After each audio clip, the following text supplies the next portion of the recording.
Okay, joining us now is the new border czar, a great man and a great American, Tom Homan.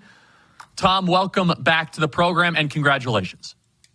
Thank you very much. And thanks for what you and your organization has done. You guys were game changers in this election, so hats off to you.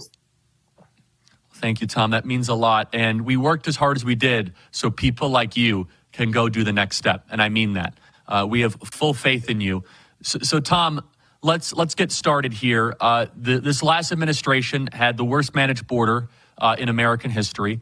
Roughly 8 to 10 million people have come across. What are the steps necessary to fix this? You know this in great detail, better than anybody else. And everybody understand, the chief of staff was announced number 2, Tom Homan number 1, then Tom Homan number 2. That's the priority of this administration. So Tom, please walk our audience through that. Well, look, Trump knows I spent 34 years on border security and national security. I was a border agent. I was an ICE agent.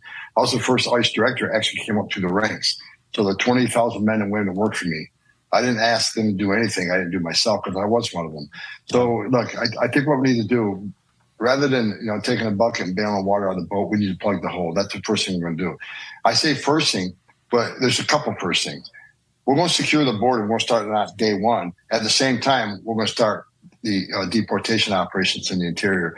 The border quickly remain in Mexico. We got to get back in place. President Trump had to get with Mexico and make that happen. That was a game changer on the Trump administration. If you want to claim asylum, go ahead and claim asylum, but you're going to wait in Mexico. And what people don't realize is about 3 months into that program, many people stopped coming. They stopped selling everything they own, their life savings, to give it to the criminal cartels to be smuggled into the United States. Because most of them know they don't qualify for asylum. They're coming in for a job. They're coming in for a better life. And I get that. But it's not asylum. When you look at immigration court data, it clearly says 9 out of 10 people who claim asylum at the border end up getting an order of removal because they simply don't qualify for asylum. So remain in Mexico is a game changer. The third safe country agreements, that was a game changer. President Trump had the 3 triangle countries in Mexico agree that if you're really escaping fear and persecution from your home government in El Salvador and you get to Mexico, have you not escaped that fear and persecution? You should be claiming asylum in the first free country you come in. That was a game changer. We're going to stop catch and release day one. If you cross the border, you're either going to be immediately returned or you're going to be detained. You're not going to be released. And finally, the border wall. We got to get the border wall finished. A lot of the wall that's already up, Biden administration didn't finish the technology that goes in that wall, the technology that tells us if someone's climbing it, digging under it.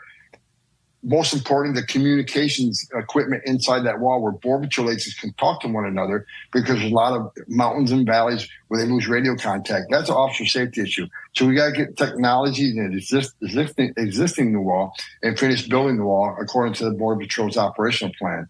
Walls, every place we built a wall, and anybody go to cbp.gov and look at it. Every place there's been a structure put up. Illegal immigration went down. Illegal drug flow went down. But most importantly, for those that think Trump's inhumane, the border wall saves lives, because the most vulnerable, the women and children, can't get over that wall, which means they go to a place where there's not a wall. And guess what's waiting for them? United States Border Patrol, who's going to take care of the humanitarian health needs first, then they're going to deal with the immigration issue. So we're going to Trump has already proven the most successful president in my lifetime, most unprecedented success on the border, 45-year low illegal immigration down as much as 90%. We have the game plan, but this time we got to finish the game plan. At the same time, kick off the biggest deportation operation this country's ever seen. So let's get into that. So we have literally foreign drug organizations and cartels taking over apartment buildings in Aurora, Colorado. What authority does the federal government have to remove trespassers that are domiciled here illegally? Is it absolute? And what if a city says you, the federal government, are not welcome in our city? Well, 2 things, yes. If they're in the country illegally, no one's going to stop ICE from taking them into custody and remove them. I said this morning on a show. I see all these, the governors and mayors speak up. They're going to put all these roadblocks up for the administration. Look, I can't believe any elected official, whether you're a mayor or a governor, would stand on stage and say, I'm going to block ICE from doing what they do. Because under the Trump administration, his first 4 years, 9 out of 10 people we arrested was a convicted criminal or pending criminal charges. I don't understand why any elected official would say, No, I don't want a public safety threat taken off my streets. I don't want a national security threat taken off my streets, because that's going to be the priorities on the interior enforcement operation. We're going after the public safety threat and the national security threat first, because they propose the most dangerous to the United States.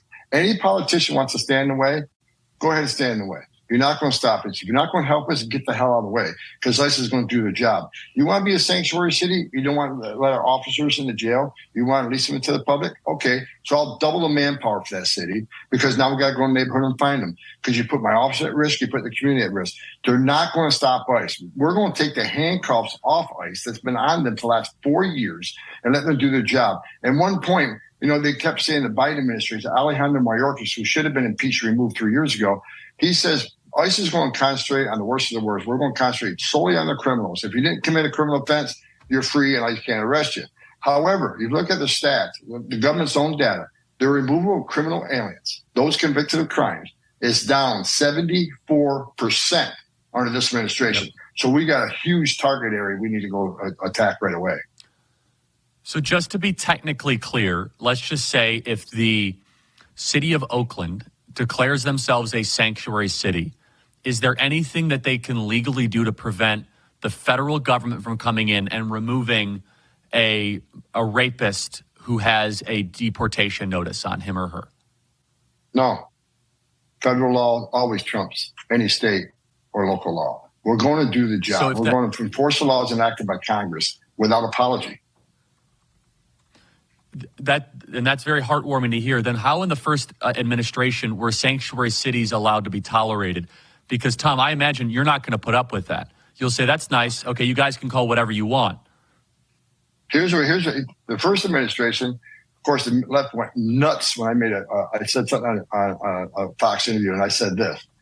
When I was a special agent, I arrested a lot of U.S. citizens for harboring illegal aliens, either in their place of employment or their homes. Harboring an illegal alien is a felony. So what I said on a news show one day, I said, okay, so how is it different from a U.S. citizen harboring somebody? It's a felony, but a county jail who has illegal aliens in there that won't let ICE in that jail? How is that not harboring? So what I'm asking for is DOJ to look in that. Is that harboring or not, and take action? President Trump actually filed a lawsuit against sanctuary cities to pull all their federal funding and take legal action. However, he didn't win his second time around. And Joe Biden, when he wrote those 94 executive orders establishing everything we created to give us the most secure border, he told DOJ to drop that lawsuit. So that lawsuit has to go back in place. But I cannot believe any law enforcement agency is going to refuse another federal law enforcement agent to get into a county jail and talk to the guy that you locked up. You locked him in the jail cell because obviously the public safety threat. Why you won't give us access to it? Now, some of these sanctuary sharers say, well, we're a sanctuary city. We want victims and witnesses of alien crime to feel free to come to us without thinking we're working with ICE. That is just a stone cold lie, because the victims and witnesses of alien crime, they don't want the bad guy released either. I mean, that's common sense. We don't want to talk to the victim witness. We want to talk to the guy that you locked in a jail cell. And when you're done with him, we want him. Well, not only will we remove him from the community so he can't reoffend, we're going to remove him from the country. Hey, Tom, this is wonderful to hear. So, for example, J.B. Pritzker last week, right after Trump won, said we're going to fight the federal government. We are welcome to all people. Basically, that's just rhetoric. And the federal government can come in and has the authority to be able to take criminals, especially, and get them out of the country. I just want to reiterate one more thing. This is really a question of the will, isn't it, Tom? The law's on your side. You just have to have, which we have, the mandate from the people and the will to enforce the law. Is that correct? Yeah, and I think the staff the president's putting together, between Steve Miller, myself, and Kristi Noem, we have the will. The issue is going to be constant lawsuits that's going to delay action. It's going to be the miscommunication, the misinformation by the left. Look, I've seen it already, right? How we're going to go and have the U.S. Army going through neighborhoods to look for people different than us and have the Army arrest people. It's just what's happening, right? So what needs to be different this time about the American will is we need to be transparent. We need to have a weekly briefing and telling the American people exactly what we're doing. We said we're going to concentrate in public safety trust and national security trust. Look what we've done. The removal of criminal aliens is up 130%. We need to have constant communication with the public, the American people, so we don't lose faith in them. Let them know exactly what we're doing, how we're doing it, and that it is humane operation. And that's how we keep the support of the American people. The left, the far left, the woke, they don't matter to me, right? And I don't care what they think about me. I never have. They can't cancel if you don't care, and I don't care what they think.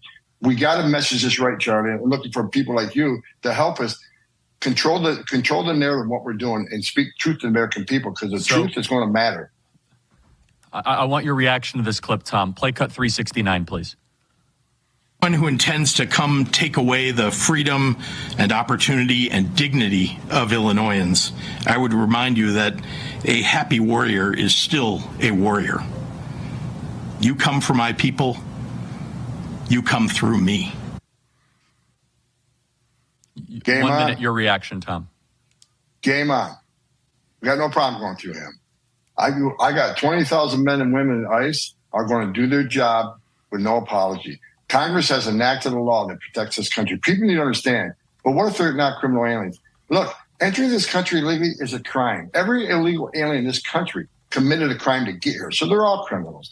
And look, there's some worse than others. I get that. And even if they're not a criminal alien, when you cross that border and you overwhelm the Border Patrol, just because you're simply illegal alien, not a criminal, when you overrun the Border Patrol, that's when they get busy changing diapers, making baby formula, making hospital runs, making transportation runs. That's when the fentanyl comes across to kill 250,000 people. That's when you got 600% increase in sex trafficking. That's when you have a record number of terrorists crossing the border and people on terrorist watch lists.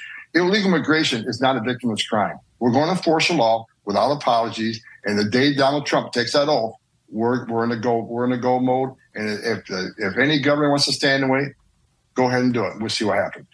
I'm not going to be intimidated. The men and women of ICE ain't going to be intimidated. We're going to do our job the way President Trump has committed to the American people. We have a mandate, and we're going to do it. I mean, that's why I worked as hard as I did on the election, everybody. Tom, I'm going to keep you for another segment if we can. I know you're very busy, and if you can hear that cheering, that is millions of Americans listening to this program in their living room saying thank you, because we just want the law to be enforced. Okay, January 20th. Donald Trump says, "So help me God," and finishes his inauguration. He's president. He walks into the outer room of the Capitol building, and sitting on his desk are a bunch of executive orders waiting for him to sign. If you get your way, what are those executive orders, Tom Homan? Well, we discussed probably in the beginning. We're going to end catch and release. We're going to file lawsuits in sanctuary cities. We're going to reprioritize the ICE priorities that the secretary destroyed.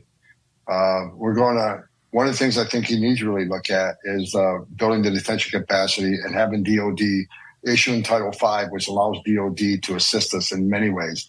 Look, we have limited number of agents. The more we have, the better we can do. So DOD's helped the president on the border many times.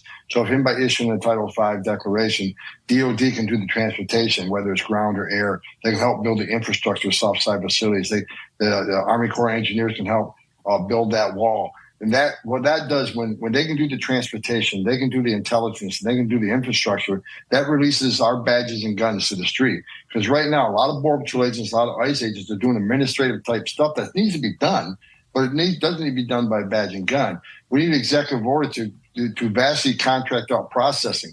It doesn't take a badge and a gun to process somebody in a criminal database and take their fingerprints and run an NCIC. We can contract that work out again, taking thousands of Border Patrol agents off their desks and get them back on the field and contracting out the feeding, carrying of these people. There's a lot of things the president can do in day one to release the guns and badges to do their national security duty rather than all this administrative garbage they've been forced to deal with under the Biden administration. So Tom, in closing here, again, the audience is just thrilled, and so am I, and we have this opportunity to fix this. Final question, legislatively. President Trump is going to Washington, D.C. tomorrow as a triumphant return. What, if anything, realistically, would you like to see Congress do? We're going to have a slight majority in the House, a reasonable majority in the Senate. One of the first bills they're going to pass is going to be some sort of a border bill. What would you like to see from a funding perspective or from a policy change perspective to make sure that we can close the southern border and make these changes permanent? Excellent question. Because what we're seeing is executive order, and every president can overturn the other president. There are three things that the Congress can do that would fix 85% of this border. They need to change the TVPRA, the Trafficking Victims Protection Act. It had a good intention. That says this: if you're a child of, if it's ascertained that you're a child of trafficking, you have certain rights and certain appeals to the government that you can get to stay here. But here's what the TVPR says. If it's ascertained you are not a victim of trafficking, if you're from Mexico, you're immediately removed. If you're from Canada, you're immediately removed. But if you're from any other country, even though we ascertained you're not a victim of trafficking, you got this whole process that takes years. You're going to end up to stay here forever. That is a magnet that has increased the unaccompanied alien children trafficking. Over 500,000 children have been trafficked across this border by criminal cartels, and this administration can't find them. That's another thing President Trump's going to do on top of securing the border and doing deportation operations. We're going to find those children and save them because many of them are in forced labor, many of them are in sex trafficking, many are living with pedophiles. These children are living life of hell. We're going to go find them and save them. The second thing Congress can do is change the asylum law. The asylum law, when you first get to the border, you make an asylum claim. The burden of proof is very, very low. Because if we don't send somebody back to their home country to be persecuted, so they set the threshold so low, it's ridiculous. The cartels would teach these people a few key phrases to say. Past that first interview, you get released. Then when you get to court, if you show up in court, that threshold of proof is much higher, and 90% fail in court. And that's a true number. 90% will pass the first interview. They get to court, 90% fail. So we need to make that first interview threshold the same as the judicial threshold, and that would help solve the problem. Finally, the Flores Settlement Agreement. The Flores Settlement Agreement says we can't detain family units in a residential facility long enough to see a judge. They said we can only hold them 20 days. The way the system's set up, it takes almost 40 days to have someone see a judge. So change that. Let us keep them in family residential centers, not going to be in a jail. They'll be in an open campus family residential center. Let us keep them long enough to see a judge. 90% will lose. We'll put them on an airplane and send them home. And the reason I know that will work is under the Obama administration, when we've had the first surge, we built family residential centers. We held them long enough to see a judge. We put them on an airplane and send them home. The border numbers tanked. Then the Ninth Circuit comes back and says, no, you can only hold them in 20 days. Tom, you have our full support. I agree with you, and I would love to meet with you privately about a communication strategy. I don't know the border stuff like you do, but I know how to win the information war, and I'd love, whenever you're around here in the winter White House, I'd love to chat with you because it's going to be an information war as much as anything else. Tom, God bless you. Couldn't be more thrilled. Thank you so much. Thank you.